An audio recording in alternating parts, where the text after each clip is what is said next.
Словеси наставил еси языки веру Христову,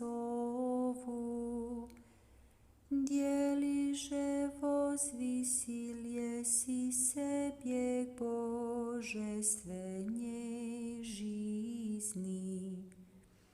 Святителю Охридский Клименте, равноапостольне, чудеси сия приступающим к Тебе верно и знаменми,